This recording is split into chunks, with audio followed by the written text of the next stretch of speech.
चतुर नाम बपुए, इनके पद वंदन किए नाशई विघ्न। नारायणं नमस्कृत्यं नरं चैव नरोत्तमं देवीं सरस्वतीं व्यासं ततो जयमुदीरये। श्री लाल की जय, भक्तवत्सल भगवान की जय, परम पूज्य बाबूजी बाबा की जय, देवर्षि नारद जी महाराज की जय। पूज्य पाद प्रातः स्मरणीय श्री गोपेश प्रभु का है। आइए भगवान,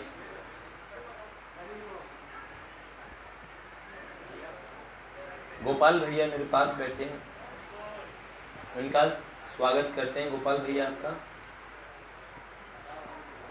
दूसरे गोपाल भैया नजर नहीं आ रहे। एक दिन वो पूरे आए थे, उसके दिन फिर अधूरे। आइए आइए गोपेश जी, आइए आइए सरकार, आइए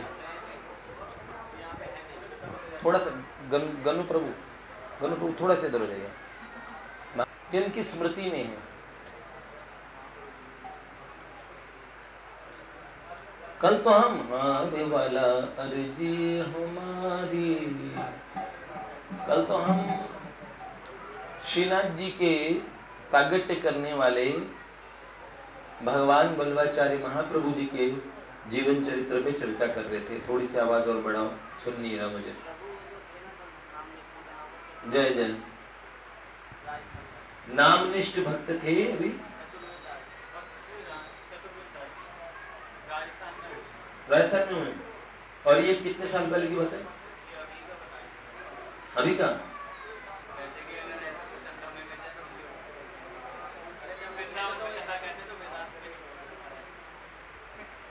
कह रहे ऐसा कोई संत है?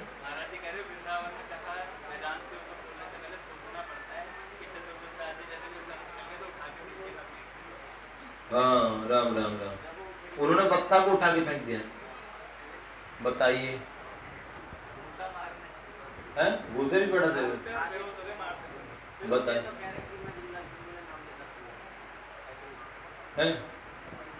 बताइए मैं जीवित क्यों हूं? बाद में बेहोश हो गए मार मार के। वक्ता जी का बताइए, खुद बना दिया और फिर कहा कि मैं जीवित क्यों हूं? भगवान के नाम की निंदा सुन ली। अब ऐसे को, वैसे तो बहुत भयानक अपराध है ये, लेकिन अगर वो थे भी तो वल्लभी लोग, देखा देखी कोई ऐसी गतिविधि कर दे तो घोर नरकों का भागी बन जाए। वक्ता की तो निंदा भी नहीं बनती है व्यास स्वरूप कहने से। उनकी जो गद्दी होती है वो व्यास गद्दी होती है, लेकिन भगवान व्यास के सिद्धांतों से हटके। हाँ, ज्ञान मार्ग में बहुत सारे लोग कहते हो, लेकिन हरि नाम हर जगह ज्ञान और भक्ति। माला को फेंकने के लिए हरि नाम को माला जोली गोटा। वाह वाह,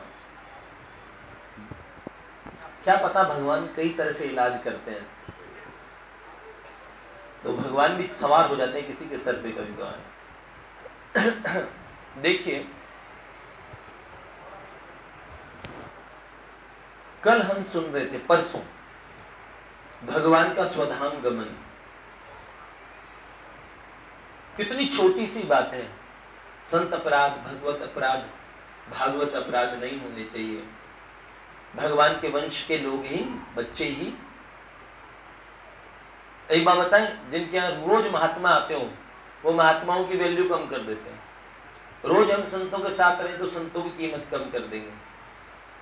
गुरुदेव के साथ रहे तो गुरुदेव की बात मानना बंद कर देंगे। जी का स्वभाव है। It's an English saying, familiarity breeds contempt. बहुत फैमिलियरिटी हो जाए, बहुत नजदीकी, अत्यधिक निकट्य तिरस्कार को जन्म दे देता है। और भैया भगवान का भी तिरस्कार करने लगा जीव। अगर भगवान यहाँ हमारे यहाँ रोज जीवने आए तो फिर हम देखेंगे यार इतना करेले 13 रुपये किलो हो रहे हैं, ये सब भगवान अनार खा रहे हैं और इनके लिए सेब का बंदोबस्त करना पड़ रहा है। जीव इतना बदमाश है, वो ये भी सोच सकता है। तब प्रेम भगति जल बिन रघुराई, अभयंतर मल कबहु जाई। प्रेम भगति जल बिन रघुराई, अभयंतर मल कबहु जाई। जब तक अंतःकरण निर्मल नहीं होता भगवान आते भी नहीं है। प्रेम की अगर अंतःकरण निर्मल ना भी हो तो प्यास उतनी ना हो, भगवान की वो मांग और वो भूख भीतर से ना हो तो भगवान आते नहीं है। भगवान कोई कम थोड़ी है ना दादा। देखो भैया हम कोई भगवान शंकराचार्य जैसे तो है नहीं, जहां मंत्र पढ़ देते, जिसका मंत्र पढ़ देते वही देवता प्रकट होता था। काशी में गंगा माता थी, पंडित कविराज गोपीनाथ महाराज उनसे मिलने गए थे। तो वो मां एकदम अनपढ़ थी, पर भगवान के दिव्याति दिव्य रूप उनसे मिलने आते थे। और कभी कभार तो 16-16 दिन समाधि से जब नहीं निकलती थी तो ठाकुर जी झिंझोड़ झिंझोड़ के उठाते थे। मर जाओगी मैया, बताइए। उन्होंने जो मंत्र वो बोलती थी वही देवता प्रकट होता था। जिस मंत्र का देवता के गंगा मैया का जैसे एक बार बोल दिया उन्होंने, बस गलती से बोलना है ओम नमः शिवाय, तुरंत शंकर भगवान प्रकट। मतलब कितना उनकी आध्यात्मिक स्थिति इतनी ऊंची हो गई, शिव नाम कहते ही शिव जी आ गए, राम कहते ही राम जी प्रकट हो गए। हमेशा भाव समाधि में ही रहती थी। अब बताओ, एक से एक गोपनीय इस गुइया थी, गुइया राज्य के पथिक रहे हैं, वो बताते नहीं किसी को। एक ऐसी अमलात्मा और संत से बड़ा प्रेम पाने का सौभाग्य मिला मुझे, तब मुझे पता लगा भगवत प्राप्त होते तो बड़े जबरदस्त हैं, पता नहीं लगने देते। जिन्हें हम भगवत प्राप्त समझते हैं उनमें ही हमें कितनी विलक्षणता नजर आती है। और वस्तुतः कईयों को हम समझ नहीं पा रहे, और कभी कभार वो इतनी ऊंची अवस्था पे निकल आते हैं, उसके बाद पता लगती है कि इस प्रेम राज्य में बहुत अलग अलग विलग विलग लोग हैं। क्यों? तो अंतःकरण शुद्ध ना भी हो और अंदर से भगवान की प्यास हो तो भगवान आते हैं। तो ये बात है, जीव का स्वाभाविक स्वभाव है। अत्यधिक निकटता तिरस्कार को जन्म देती है, ये बता रहे थे। द्वारिका में रोज भगवान के बच्चे देखते थे।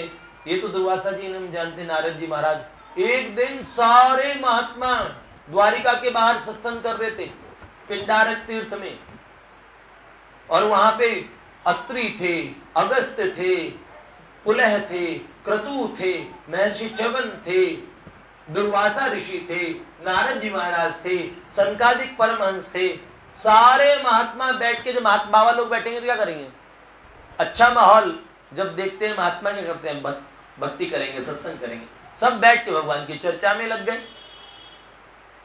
द्वारिका के लड़कों को कुछ काम तो था नहीं, सारा काम ठाकुर जी संभालते थे। सुधर्मा सभा में बैठे हुए, थोड़ा थोड़ा आगे हो जाइए ताकि लोग बाहर न बैठे, भीतर बुला लीजिए सबको, हो जाइए आगे, अरे बड़ी जगह है, अरे जगह प्रदान कीजिए, वाह वाह, जमीन दो जमींदार बनो,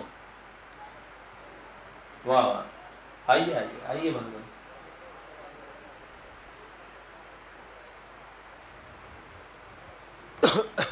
और भैया सारे बालक, उन्हें कोई काम नहीं था, सांब थे, अनिरुद्ध थे। आप जानते हैं द्वारिका में बुढ़ापा था ही नहीं। उग्रसेन किनके नाना लगते थे? कंस के पिता भगवान के नाना लगते थे। भगवान 125 वर्ष के हो गए तब तक उग्रसेन जवान हो गए थे।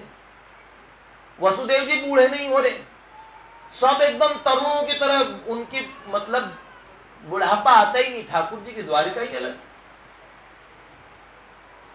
आकाश चुंबती अट्टालिकाएं, सोने के रत्नों से बने महल, स्वयं प्रकाश, जब धरती अपने आप फल फूल सब प्रकट कर देती, कल्प वृक्ष जहां पे हमेशा सेंट्रलाइज ऐसी पूरे शहर में, एयर कंडीशन है भैया। द्वारका वासियों का सौभाग्य कौन कहे। किसी से डरना तो उन्हें था ही नहीं। उनके सर पे शिवबल, हर बात पे बलराम जी को शिकायत। बच्चों की मन, वो सब दाऊद दादा के प्यार से पले बड़े बच्चे श्री कृष्ण से सब संकोच करते थे। पिताजी थे ना कन्हैया, तो श्री बलराम जी का वात्सल्य इतना मिला था। ऊपर से उग्रसेन जी, जिनके शूरसेन जी, वसुदेव जी के पिताजी शूरसेन जी, वो भी एकदम जवान। सब श्री कृष्ण का प्रभाव। और भैया सब बच्चे अपना तो खेल खेलते हैं, सब जने पिकनिक मनाने चलते हैं। अब पिकनिक मनाने गए, बच्चे पिकनिक करते हैं, और अगर बड़ा कोई बीच में ना हो ना, इसलिए कभी भी हम कहते गंगा तट पे ले जाओ, हम मछली की तरह तैरेंगे, कल गंगा जी है, इसलिए कोई बड़ा साथ होना जरूरी है। कभी कभार तो बड़े ही सब भूल जाते हैं, इसलिए मैं दादा जैसे बड़ों को बीच में छोड़ता हूं, जिनकी बात माने। खेल खेल में अब की बार मैं देख रहा था, बच्चे एक दूसरे को मार नहीं रहे थे, फोटो खिंचवा रहे थे। वो स्लो मोशन में फोटो होती है ना, जैसे वीडियो बनवा रहे थे। तो ये अपने पैर से पुश करके गंगा जी में धकेल रहे हैं, उसका धीरे धीरे वीडियो। तो पहले एक जने ने अपने आप को धकेलवाया, फिर कह रहा है मैं तुझे धकेलूंगा, तू कर। वो दोनों महात्मा यहीं उपस्थित है। मैंने कहा भगवान, वहां बड़े सारे मौजूद थे। मैंने कहा ये चीज कैसे हुई। इन बच्चों का ये खेल है, किलोल है। लेकिन सही बात बताऊं आपको, एक भक्त ने दूसरे भक्त को केवल वीडियो बनाने के लिए पैर से छुआ, ये भी गलत बात है। इससे कितना बड़ा भक्तापराध लगता है। भक्त को चरणों से स्पर्श ही नहीं करना चाहिए। भक्त चरण स्पर्श करे। कभी किसी बड़े को, महात्मा को देखा है वो भी आपको यूं पैर से छूते हो कि तुम पैर तो छूते हो, मैं तुम्हें छू लेता हूं, ऐसा हो देखा है? नहीं। ये अपराध की श्रेणी में ऐसे ऐसे खेल और बिल्कुल ही अभद्रता की श्रेणी में आते हैं। पर क्या बताएं, इसीलिए साथ में कोई मुझे बोलता है हम जाएंगे, तो मैं, अगर कोई मुझे कहता है, अकेले भी कहता है मैं वहां जाऊं अमुक तेन स्थान पे, मैंने कहा भैया नहीं, अभी तो अंदर में मुझे लगता ही नहीं मैच्योरिटी वो आई है। एक दिन बड़े होगे, मैं ऐसी आशा जरूर करता हूं, लेकिन वर्तमान में तो नहीं। आज हमारे श्री सचिन प्रभु की पूरा परिवार है, नाम बताइए इनका। भगवती अनन्या जी आई हैं, इनका स्वागत करते हैं। जय जय श्री। अनन्या जी थोड़ी अनकंफर्टेबल महसूस कर रही है। ये कह रही है सत्संग तो मैं अब अंतर जगत में सुनती हूँ, अंतःकरण में, फिलहाल इनकी सुनो। ठाकुर जी के दर्शन ही कर चुकी है। आपको मैं बहुत स्मृति कर रहा था कई दिन से। मैं किसको बोला? कल ही मैंने इनको कहा उनसे मेरी बात करवाना है, और भगवान बड़े मन की सुनते हैं। किसी ने फोन किया क्या आपको? और मैं कल ही कह रहा था इनसे, अंगद जी से रात्रि में, भैया मेरे को सचिन भैया से बात करवाओ। बहुत बढ़िया, ठाकुर जी बड़ी कृपा करते हैं। और आज आप अपनी भगवती के साथ आए, छोटी भगवती और जय जय। तो भैया ये बहुत मर्यादा की बात है। बच्चे बच्चे इकट्ठे हुए, और अब क्या करें, इतने बाबाओं को सत्संग करते देखा, और सब महात्मा क्या बोलते हैं, मैं बैठते हैं, हमारे अंगद जी होते ना, ओहो ऐसी बात होती है, मजा आता ना। तो सांब भगवान का जो बेटा है, जामवती का बेटा, बड़ा खूबसूरत है, बड़ा ही सुंदर है। तो उस वो शरारती लड़का, उसने कहा ये बाबा लोग हाँ कर रहे हैं, बड़ा मजा आ रहा है इनको, है? तो कह रहे क्या बात कर रहे होंगे, चलो हम भी कुछ बात करके आए। वैसे नमस्ते तो द्वारिका में रोज आते तो नमस्ते तो करते थे। अब सत्संग करना, जप करना, जिनके साथ ठाकुर जी हों, अब उनको चाहिए क्या? उन्हें न धर्म की चिंता, न अर्थ की चिंता, न काम की, न मोक्ष की। उन्हें चाहिए क्या? जिनको भगवान मिल गए। अच्छा, द्वारिका के लोगों को अप्राप्त कुछ नहीं था, माल पानी खूब था, नौकरी पेशा धंधा कहीं करना नहीं था, कोई समस्या थी नहीं, सही जगह जहां चाहा वहां ब्याह हो गया है। अब उन्हें कुछ चाहिए नहीं। अब इन बाबाओं से प्रयोजन क्या? सब बच्चों ने प्लानिंग बनाई, ये बाबा लोग क्या बात करते होंगे, अरे कुछ लगे होंगे, नमस्ते तो रोज करते थे, हर बच्चा पहचान वाला था। मैंने सुना ये बाबा जी लोग सर्वज्ञ होते, सर्वज्ञ, सब जानने वाले, भजन करते करते तो सब कुछ जानते हैं। हाँ, बोले चेक करके देखें इनमें से कौन कौन से बाबा जी सर्वज्ञ हैं। नारद जी महाराज कुपित नहीं होते, वशिष्ठ जी भी कुपित नहीं होते, अगस्त जी भी कुपित नहीं होते, पर कई तेजस्वी तपस्वी महात्मा क्रोध की मूर्ति जो वो बिल्कुल नरसिंह स्वरूप होते हैं, इसलिए हर महात्मा से पंगा भारी पड़ जाता है। वो थे ना, उत्कच बना दिया था बलि का बेटा, त्रित नाम के ऋषि को टक्कर मार दी। ऋषि पतले दुबले देखकर खुद सांड हो रखा था, चल रहा था तेजी से, जानबूझ के बाबा तो मरियल जाए ऐसे करके टक्कर मार दी, बाबा गिर गए।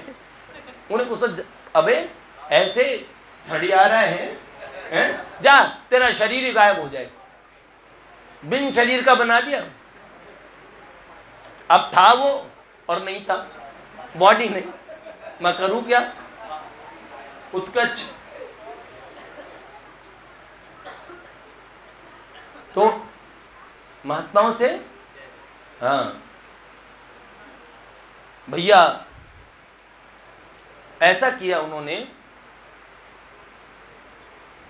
पूछने गए। मैंने आपको इसलिए ये घटना यूं ही सुना दी, पर भी मेरे को लगा कि थोड़ा सा मन में प्रेरणा होगी, थोड़ा सा और ठीक से सुना दो। तो सांब के कपड़े लपेटे, सांब के, और ले गए और कह रहे सब जने बाबा जी प्रणाम। सब महात्मा चर्चा करते करते एकदम गौर से देखना, श्री कृष्ण के हैं तो सारे जने, इतनी सारी भीड़, उनके बीच में एक लड़की, एक औरत, और यूं घूंघट करके शर्माए, और नीचे क्योंकि बाल पूरे उगे नहीं, दाढ़ी वाली तो एकदम चिकना सा चेहरा, और अच्छा, और आभूषण कहाँ, वहां बिंदी पत्ता मिलता है, साड़ी लपेट दी, घूंघट करा दिया, और वो शर्माए इधर उधर करे बार बार। इतने लड़कों में एक लेडी हो सकती है क्या? करे ये सुभ्रू और गर्भिणी है, इनके पतिदेव बच्चा चाहते हैं, अब बताओ बच्चा है कि बच्ची है? ऐसे करके महात्माओं से आप बताइए, हैं? अब सारे बच्चे जैसे हंसी रोक के जो प्रणाम होता है ना, जैसे ठट्टा करने के लिए कई लोग सीरियस मुंह बना लेते हैं और आंखों में शरारत। श्री कृष्ण के पुत्र, द्वारिकावासी, और ऐसे महात्माओं का अपमान करने वाले। नारद जी महाराज चुप, मौन, कुछ नहीं बोल रहे, क्योंकि उन्हें तो पता था ये खुराफात और किसी के नहीं, वो ठाकुर जी के मन से उनका इंटरनेट जुड़ा हुआ है। किसी और को आवेश नहीं आया। दुर्वासा ऋषि आपा खो बैठे, क्रोध की मूर्ति ऋषि जल उठे। उन्होंने कहा इतना इतना अभिमान, इतनी मूढ़ता, अरे मूर्खो, पूछ रहे हो इसके गर्भ में क्या? इसके गर्भ में तुम्हारे कुल का विनाश है। और जैसे ही देखा, एक बार सबके अंतःकरण में सब बच्चे भागे, उठ के वहीं से, कुछ नहीं बाबा जी से माफी मांग लेते। देखो एक गलती होती है तो होती चली जाती है, गलती की सीरीज होती है। बच्चे भागे, शाम भाग रहा है, वो साड़ी पल्लू वल्लू और वो पेट पे लट, और पेट भारी होता चला गया। उनका ये क्या चीज है? उनका ये क्या चीज निकली? इतना बड़ा मूसल, लोहे का पिंड। अब उस लोहे के मूसल को अब क्या करें, ये तो कुल का नाश है। वो मूसल उठा के ही भगे चलाए किसको? अब की बार दादा को बताएंगे, ताऊ जी को बताएंगे तो नाराज होंगे। तो श्री बलराम जी के पास में भी नहीं आए, श्री कृष्ण के पास में भी नहीं आए। उनको लाड लड़ाने वाले उग्रसेन जी, अब सबसे बड़े नाना दादा होते हैं ना, वो बहुत बिगाड़ते हैं बच्चों को। तो बोले नाना जी, सब जने दौड़े आए, देखा, उग्रसेन जी से बताया आज हमने ये कर दिया, इतना बड़ा कांड करके आए, इतना बड़ा शाप लेके आए, लेकिन बच्चों का मुंह न लटक जाए, नाना का प्यार देखो। तो इतने बड़े शाप का निवारण करने के बजाय, ऋषियों से माफी मांगने के बजाय, उग्रसेन जी लाड चाव में अपने बच्चों कहते हैं, हाय बच्चों का मुंह लटका हुआ है। तो बच्चों की उदासीन देखेंगे, इसे घिसते हैं, चलो। नाना साथ में लग गए और सब जने, श्री कृष्ण से कोई राय नहीं, बलराम जी से कोई राय नहीं, और सब जने उस पिंड को घिस के उसका चूर्ण बनाने पे तुल गए और बुरादा एकदम रगड़वा के उसका बुरादा बना दिया। अच्छा, वज्र का भी और बुरादा हो तो वो चूर्ण जो होगा वो पानी में घुल जाएगा क्या? नहीं घुलेगा। अंत में छोटी सी कील, तो सांप भसे, ये कील क्या मारेगी हमें, इतनी छोटी सी कील, वो पानी में बहा दी। ऐसी विधि का विधान। ऋषियों को समझ में आया गलती तो हो गई, अब द्वारिका में दर्शन करने किस लिए जाएं? सारे ऋषि दिव्य लोक में चले गए। श्री कृष्ण सर्वज्ञ हैं, सर्वांतर्यामी हैं, और अपनी सभा में चुपचाप बैठे हैं। बड़े प्रेम से उन्होंने उद्धव जी को बुलाया।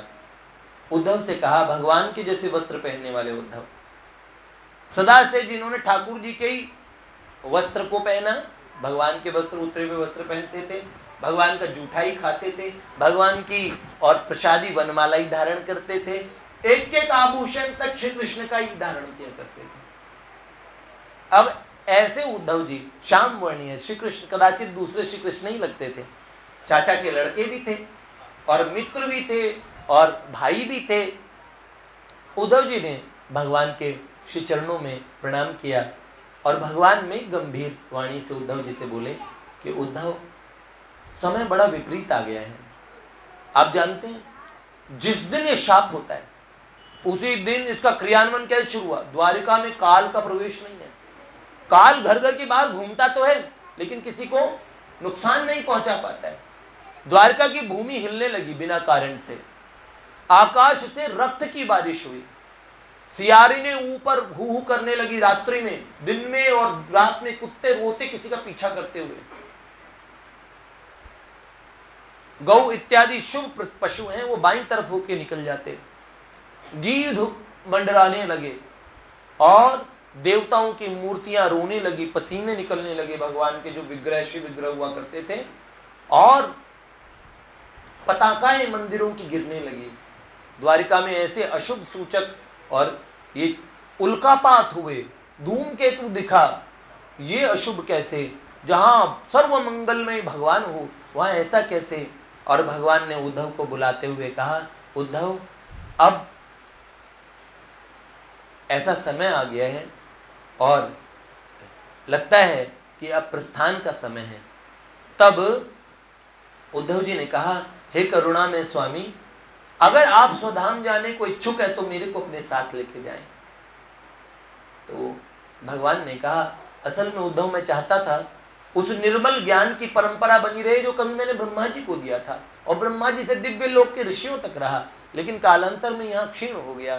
तो वो ज्ञान मैं चाहता था, तुम उसके अधिकारी लगते हो। और उद्धव जी जो अभी थोड़ी देर पहले तक भगवान के स्वधाम जाने को इच्छुक थे, भगवान की इच्छा से उनके मन में उस ज्ञान को जानने की इच्छा हुई। भगवान ने उस ज्ञान का उपदेश किया और कहा, उद्धव चले जाओ यहाँ से सीधे, अब रहने लायक स्थान ये धरती नहीं बचेगी, मेरे आते ही कलिकाल का प्रवेश होगा, आप लोगों का हृदय कलयुग में लगेगा नहीं, इसलिए अगर कोई स्थान रहने लायक बचेगा तो बद्रिकाश्रम अलकनंदा के किनारे चले जाओ, वहाँ समस्त पाप भस्मीभूत हो जाते हैं, अंतःकरण पवित्र हो जाता है। ऐसे बद्रिकाश्रम में आप रह पाओगे, वहाँ श्री देवर्षि नारद जी इत्यादि और दिव्य संतों का आपको सानिध्य भी रहेगा, भगवान वेदव्यास का भी और सानिध्य प्राप्त होगा, आप वहाँ चले जाओ। उद्धव भगवान की आज्ञा मान के जब चले, थोड़ी थोड़ी देर में लौट के आते, फिर दंडवत करते, फिर आगे बढ़ते, फिर लौट के आते। लेकिन आज उन्होंने देखा उनको इतना प्यार करने वाले श्री कृष्ण कितने निसंग है। एक बार भी ठाकुर जी ने ये नहीं कहा कि तुम रुक जाओ। जब भगवान भक्त की रुचि देखते हैं वो कर देते हैं, लेकिन जो ईश्वर समस्त ममता से युक्त है वो एकदम निर्मम भी है, वो सम भी हो जाता है। जब उसे कोई विशेष लीला करनी होती है तो भगवान ऐसा ही करते हैं। और भगवान ने एक बार भी नहीं कहा उद्धव तुम रुक जाओ, और उद्धव बड़े भारी मन से निकल पड़ते हैं। और इधर सब देवता भगवान के दरबार में उपस्थित होते हैं, सब प्रभु से कहते हैं कि प्रभु सब कार्य हो चुका है, देवताओं का भूभार हरण हो चुका है, धर्म की स्थापना हो चुकी है। ब्रह्मा जी ने भगवान से कहा, भगवान ने कहा देवताओं मैं जानता हूँ तुम्हारा काम पूरा हो गया और तुम कहना क्या चाहते हो ये भी जानता हूँ, काल की मर्यादा है, कलयुग का आना है। पर उन्होंने भगवान ने कहा मेरे आश्रय, और ब्रह्मा जी के मुँह से निकल गया आपके कुल को शाप भी मिल गया आपकी इच्छा से। भगवान ने कहा अगर मेरी इच्छा ना हो तो मेरे आश्रितों को ना कोई शाप कुछ बिगाड़ सकता है, शाप भी नहीं लगेगा। ब्रह्मा जी ने कहा प्रभु सो तो है। भगवान ने कहा लेकिन हम इस शाप को स्वीकार करते हैं और बहुत जल्द ही अपने समस्त कुल के साथ, क्योंकि देखिए वो देवता जो जिन्होंने धरती में अपने अंशों से अवतार लिया था उनका कोई भाग्य तो था नहीं, प्रारब्ध था नहीं धरती पे, वो तो कोई काम से आए थे। अब उनका टाइम पूरा हो गया, अब उन्हें वापस भेजने के लिए कोई उनकी एज तो बना के भेजनी थी, वो भगवान की इच्छा से आए और भगवान की इच्छा से ही जा सकते थे। दूसरी बात, ये सारे लोग इस तरह के परस्पर युद्ध में क्यों गए? एक बात बताएं, ये मेरा अंतःकरण का उत्तर है, आपको ठीक जचे तो बताना और नहीं जचे तो भी बात जो है इसका उत्तर मैंने सोचा और भी एक तरीके से भगवान भेज सकते थे। ब्रजवासियों को भी तो सीधा अंतर ध्यान किया, द्वारिका वालों के साथ। द्वारिका वाले सब योद्धा थे, अब जानते हैं एक से एक युद्ध किए। शास्त्र में ब्राह्मण को कहा गया ब्राह्मण खटिया पे ऐसे न मरे, ब्राह्मण सन्यासी होके मरे। जब उसकी मृत्यु आए उससे पहले उसे संन्यास ले लेना चाहिए। जो ब्राह्मण घर में मर जाए, गृहस्थाश्रम में मर जाए, वो ब्राह्मण ठीक नहीं है। ब्राह्मण की सही परम गति बताई गई, पर क्षत्रिय की परम गति कौन सी बताई गई? क्षत्रिय की है कि वो लड़के ही मरे, घर में खटिया में न मरे। अब तो भैया राजपूत है लड़के न मरना। पुराने समय क्षत्रिय योद्धा होते थे, तो सबसे परम गति ये माने थे युद्ध करते हुए। अब जो फौजी है वो सारे क्षत्रिय तो हैं। अब छात्र धर्म का बीज वाला छात्र धर्म नहीं चल रहा, तो कर्मणा छात्र धर्म चल रहा है। उसमें जो ब्राह्मण हो चाहे कोई भी हो, लेकिन वो छात्र धर्म का पालन कर रहे हैं। और छात्र धर्म में लड़के तो ये लोग सीधे ऐसे नहीं मरे, परस्पर युद्ध करके मरे। तो क्षत्रिय गति भी पाई इन्होंने। युद्ध से उपरत नहीं होता, क्षत्रिय रण पे जब चढ़ जाए तो युद्ध से पीठ नहीं दिखाता। अभी क्या बताएं, हमारे क्षत्रिय मित्र हैं, अब उन्होंने कहा कि उन पे ब्राह्मण देवता ने हमला कर दिया। फिर मैंने विचार किया इससे अपराध तो नहीं हुआ। इन्होंने ब्राह्मण देवता क्योंकि सरिया वरिया सब लेके आ गए थे और वो जाति के ब्राह्मण थे। अब वो सरिया मार रहे हैं, हमला कर रहे हैं, और वो वैसे धर्मतः युद्ध करने वाला बालक है नहीं, पर जाति का तो राजपूत ही है। पर उसमें सरिये टेक दिए। जैसे उसने देखा ये इतनी बड़ी बात भी नहीं है, कोई साधारण बात है, साधारण कहा सुनी में, और इस तरीके से हमले प्रहार होते ही नहीं है। जैसे उन पे हमला हुआ, पिता पुत्र थे, पुत्र पहले हमला करने के लिए तो पिताजी भी सरिया लेके निकल गए, और शायद पिताजी ने सरिया मारा है जी। और भाई क्या बताएं, उसके बाद में उस बालक ने, आप जानते हैं फिर जो हुआ सो हुआ। वीर राजपूत ने और 2 लोगों को प्रसाद दे दिया। मैं विचार कर रहा था, मैंने कहा ब्राह्मण का और ऐसा इन्होंने नुकसान पहुंचाया, ये ठीक किया क्या?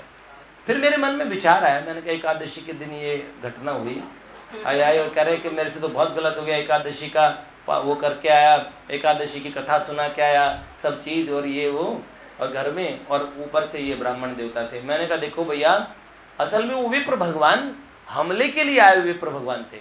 ब्राह्मण पे कोई हमला नहीं करता है, राजपूत युद्ध भी नहीं करते ब्राह्मण से, लेकिन अगर युद्ध के लिए समुद्यत ब्राह्मण भी हो तो क्षत्रिय उसे युद्ध का और उत्तर युद्ध से ही देता है। तो मुझे लगा, मैंने कहा शास्त्र धर्म के हिसाब से इन्होंने विप्र भगवान का कोई अनुचित नहीं किया, अपनी रक्षा की, और रक्षा के साथ साथ में उनको थोड़ा सीख भी दे दी कि इतना आपा नहीं खोना चाहिए, कभी कोई दूसरा आड़ा टेढ़ा व्यक्ति मिल जाए। ये तो हमलावर व्यक्ति नहीं था, ये तो केवल उन महाजनों को और ब्राह्मण देवता को भी एक सीख मिली, मेरे को ऐसा लगता है कि जिससे दोबारा ऐसा ना हो। यद्यपि कभी झगड़ा नहीं करना चाहिए, कभी लड़ना नहीं चाहिए, हमारी तो यही सीख है, कभी ना लड़े।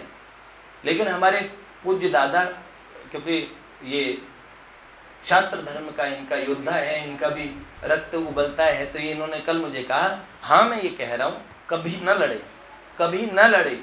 ये बात पे मैं फिर कह रहा हूँ कि कोई ना लड़े, लेकिन इन्होंने कहा लेकिन अगर कोई युद्ध के लिए उतारू हो जाए और कल को वो मरने को तैयार हो जाए, मारने को तैयार हो जाए, तो फिर उन्होंने कहा फिर तो अथ श्री महाभारत कथा, भारत की है कहानी सदियों से भी पुरानी। अब हम आगे का जो चरित्र है वो बड़ा हृदय विदारक है, हम पूरा ही सुना देंगे आपको आने वाले दिनों में। महाभारत की इतिश्री किए बिना मुझे लगता था कि फिर एक नया ग्रंथ शुरू करें, ये श्रेष्ठ नहीं होगा। जो हमने इतना प्रतीक्षा की तो भगवान का स्वधाम गमन, पांडवों को सही जगह पहुंचा के जाएं ताकि हम भी सही जगह पहुंच जाएं। वो गए, तुमने हमें तो महाभारत पे छोड़ दिया था ना बेटा, हम तुम्हें महाभारत में ही छोड़ेंगे। कल को महाभारत हमें नहीं कहा, हमें महाभारत में मत छोड़ो, हमें तो आई भैया ले चलो वापस। जय जय श्री राधे।